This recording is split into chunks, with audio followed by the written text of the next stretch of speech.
एक बार हल्का से रिवाइज करा दूं, नर्स ने एक इक्वेशन दी थी, उसमें हम ई सेल निकाल सकते थे, उसको हम कहते थे E naught 0.059 upon N log product की कंसंट्रेशन अपॉन रिएक्टेंट की कंसंट्रेशन।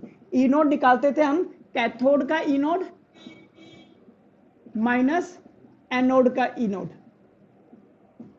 एनोड कौन? ऊपर वाला जो हमारे रिएक्टिविटी सीरीज में आएगा, या जिसका लेस ई नोड होगा, है ना, और E cell that is EMF of the cell.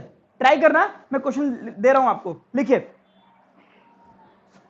देखिए, zinc rod is dipped if zinc rod is dipped in 0.1 molar solution. Zinc rod is dipped in 0.1 molar solution of zinc sulfate.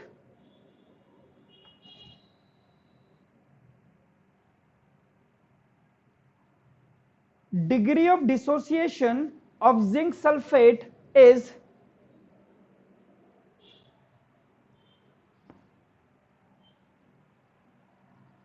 degree of dissociation of zinc sulfate is 95%.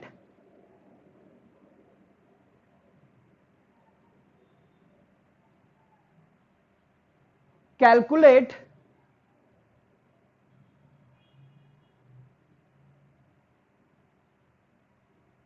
electrode potential of cell if electrode potential of cell is if, और ऐसे करके आपको लिख रखा है -0.76 volt at 298 kelvin.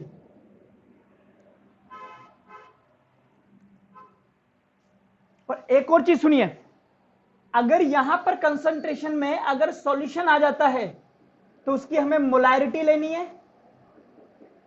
अगर ये gas आ जाता है तो इसका प्रेशर लेना होता है। लेकिन अगर ये सॉलिड है तो इसको लिखोगे आप 1। ठीक है, सॉलिड का एक्टिव मास 1 माना जाता है। ट्राई कीजिए क्वेश्चन को।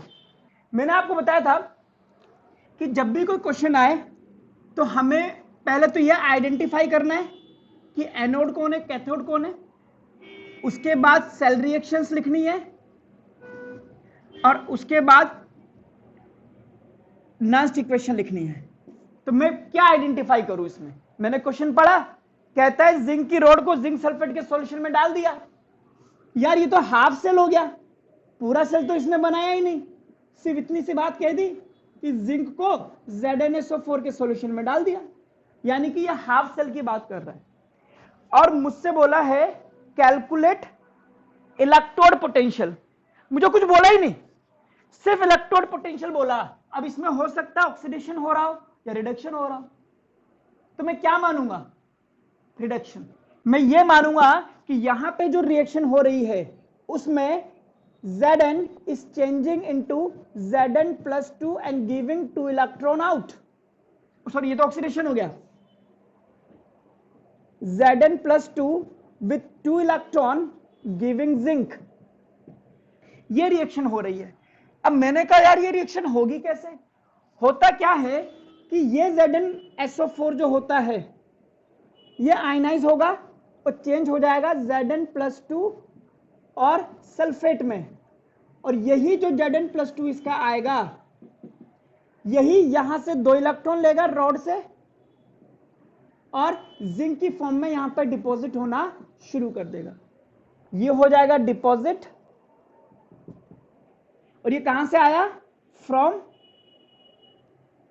ZnSO4 से। यहां तक में कोई दिक्कत है तो पहले बोलिए कि सर यहां से भी तो जिंक आ सकता था। बिल्कुल आ सकता था, वहां से जिंक आता तो डार्लिंग रिएक्शन ये वाली लिख चुके होते हम, और ये ऑक्सीडेशन हो रहा है, ये हमें चाहिए ही नहीं। उसने इलेक्ट्रोड पोटेंशियल बोला है, कुछ नहीं बोला है, तो हम रिडक्शन मानेंगे, और रिडक्शन में डिपोजिशन ही होता है। याद कीजिए, कॉपर वाला पन्ना पलट के देखिए, पन्ना पलटिए, कॉपर वाला निकालिए। हमने क्या पढ़ा था यहां पर कॉपर वाले में कि यहां से कॉपर सल्फेट टूटता है, कॉपर +2 सल्फेट में आता है, फिर ये कॉपर 2 इलेक्ट्रॉन लेकर के यहां पर डिपॉजिट हो जाता है। क्लियर है? इसके आगे मैं तभी बोलूंगा जब आप बोलोगे हाँ सर ये तो आ गया समझ में। आ गया सर। आ गया ना? तो ये बात ये है कि ये मत सोचना यार सर को पता है, सर ने अपनी मर्जी से रिएक्शन लिख दी, हमें कैसे पता लगेगा? हमें भी पता लगेगा अगर आप थोड़ा सा कीन ऑब्जर्वेशन रखेंगे। यहां पर रिडक्शन रिएक्शन हो रही थी, कॉपर सल्फेट ने जो कॉपर आयन दिया है वही डिपॉजिट हो रहा है। यहां पे भी जिंक सल्फेट जो जिंक आयन देगा वही डिपॉजिट होगा। कि सर आपने तो जिंक से Zn+2 पढ़ाया था, बिल्कुल पढ़ाया था, बट वो ऑक्सीडेशन था। यहां पे रिडक्शन कि सर हमें कैसे पता लगेगा? जब तक कुछ नहीं कहा है, इलेक्ट्रोड पोटेंशियल बोला है, तो हम रिडक्शन का ही निकालेंगे। अदरवाइज वो खुद कह देता ऑक्सीडेशन का इलेक्ट्रोड पोटेंशियल निकालिए, राइट? चलिए, तो मेरे को ये पता होना है कि मैं नस्ट इक्वेशन लगाने पे आया, मैंने कहा चल आइडेंटिफाई होगी, सेल रिएक्शन लिख दिया। अब मैंने कहा मैं नस्ट इक्वेशन लगाता हूं। मैंने बोला ई सेल मुझे निकालना है, इलेक्ट्रोड पोटेंशियल, ई नोड निकालना पड़ेगा। ई नोड क्या होता है? कैथोड माइनस एनोड, यहां तो एक ही है। तो ओवरऑल इसको मैं बोलूंगा स्टैंडर्ड रिडक्शन पोटेंशियल, यानी कि ई नॉट Zn+2 से जिंक। ये क्या दे रखा है? Standard reduction potential of zinc is इतना, यानी कि -0.76। आगे बढ़ा, 0.059 कितने इलेक्ट्रॉन का ट्रांसफर है? 2 का। 2 लॉग प्रोडक्ट में जिंक की कंसंट्रेशन जो कि सॉलिड कंडीशन में है और Zn+2 की कंसंट्रेशन। अब मुझे पता है ये सॉलिड है, तो सॉलिड आएगा तो इसका एक्टिव मास में 1 रख दूंगा, लेकिन यहां Zn+2 की कंसंट्रेशन रखनी पड़ेगी। अब वो कहां से निकालूं? तो उसके लिए बोल रखा है कि ये ZnSO4 से आ रहा है। अगर ये 0.1 मोल है तो इसका 0.0 इक्विलिब्रियम में, और 0.1 मोल में से 0.1 का 95% चला गया है। आपने इसको इस तरह से पढ़ा हुआ है इक्विलिब्रियम में। मैं रिवाइज करा दूं कि अगर इसकी कंसंट्रेशन C है तो ये 0, तो C में से C alpha, C alpha, C alpha, तो Zn+2 की कंसंट्रेशन बेसिकली C अल्फा होगी, और ये आपके पास C अल्फा है। ऐसे कर दो कि अगर ये C है तो ये C alpha, C alpha, C alpha, तो इसकी कंसंट्रेशन मुझे मिल गई C अल्फा। C कितना है? 0.1, अल्फा कितना है? 95%, 0.095। ठीक है? अब मैं वैल्यू पुटअप करता हूं, तो ई सेल मेरा निकलेगा -0.76 -0.059 की by 2 log product upon reactant, -0.76। इसको मैं अप्रोक्सीमेट करूं तो 0.03 मान सकता हूं, अगर मैं इसको 0.06 मान लेता हूं तो।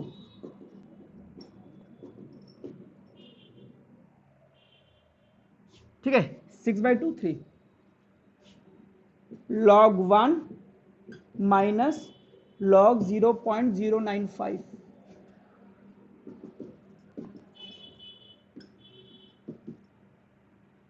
log 1 0 minus. अब ये आप log की टेबल में से देखेंगे तो log की टेबल में इसकी वैल्यू कितनी आ रही है?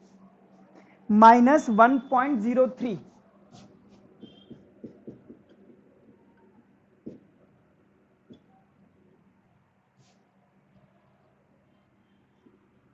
जब आप इसको सॉल्व करोगे, माइनस माइनस प्लस और ये 3 से मल्टीप्लाई होगा तो माइनस ही तो आया।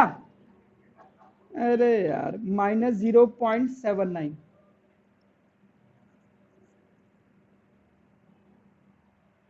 मेरे पता नहीं था पिछले क्लास में, जब तक कुछ नहीं कहेगा हम रिडक्शन ही मानेंगे।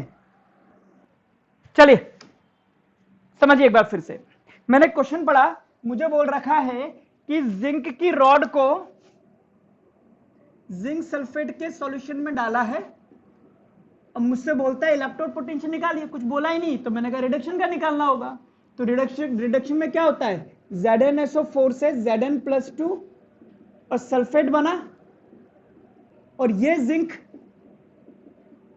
2 इलेक्ट्रॉन लेकर के जिंक में चेंज हो गया, तो ये मेरे पास सेल रिएक्शन हो गई। तो मैंने ई नोट लिखना शुरू करा, ई सेल ई नोट 0.059/2, क्योंकि 2 इलेक्ट्रॉन का ट्रांसफर हो रहा है, लॉग प्रोडक्ट में ये डिपॉजिट हो रहा है, सॉलिड होगा अपॉन इसकी कंसंट्रेशन, सॉलिड के लिए 1। अब सारा दारोमदार ये है कि इस क्वेश्चन में Zn+2 की वैल्यू कैसे निकाली जाए।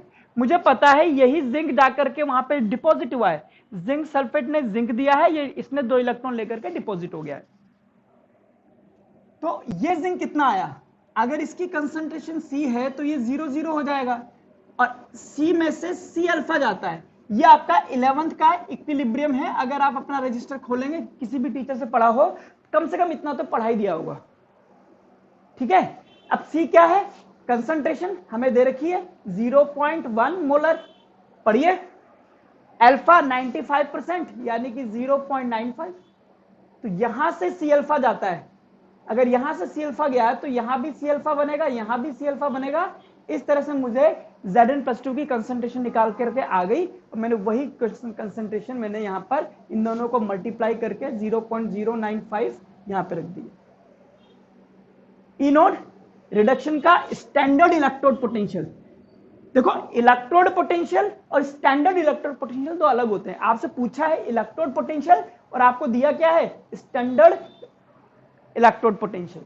तो स्टैंडर्ड कंडीशन में जब हम हाइड्रोजन के साथ में कंपेयर करके निकाला होगा, उसकी वैल्यू आपको दे रखी है, तो ये वैल्यू मैंने रख दी, बाकी तो कैलकुलेशन।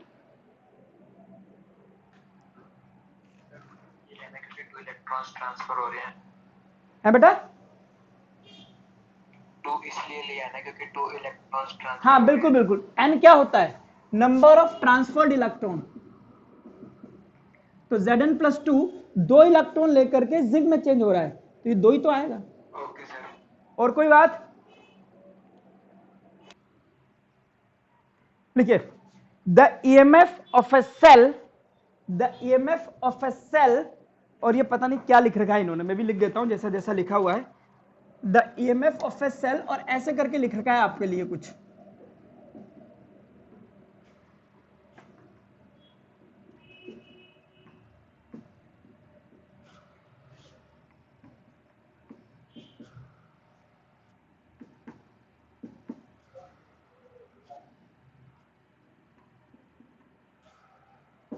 क्या कह रहा है, क्या कह रहा है हीरो, वीडियो ब्लर हो गई सर। ब्लर होगी, अब वो हो जाएगी सही, कोई दिक्कत नहीं है, एक आधा मिनट का है, या तो सबकी ब्लर हुई है या इसी की ब्लर हो रही है।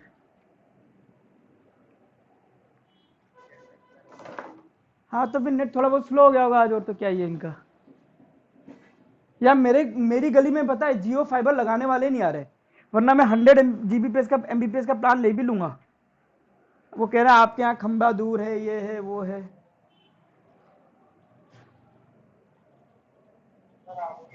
चलो हाँ, ये लिख रखा है the EMF of a cell, और ये लिख रखा है आपके आगे, ये है M1, मोलैरिटी M1।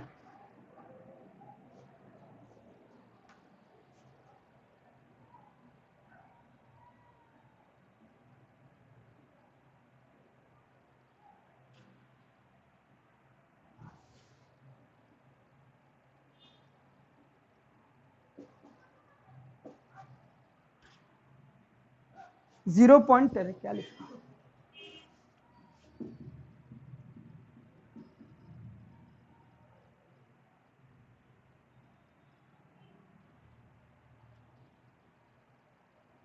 ठीक है, at 298 kelvin find M1, if find M1 if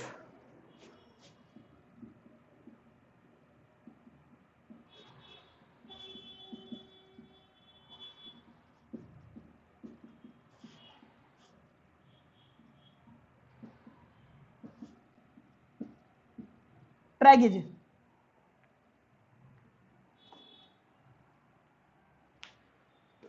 चलो इसको घर पे ट्राई करना, शायद टाइम इतना लग जाएगा इसमें।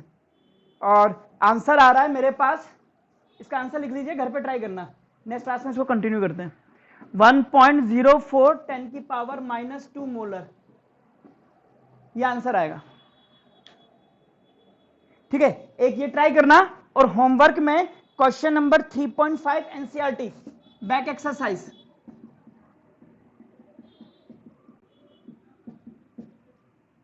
ये आपका होमवर्क है। ठीक है, NCERT back exercise question number 3.5 में 5 पार्ट है, जाने 4 पार्ट है, वो चारों करना, वो इसी से बेस्ड है।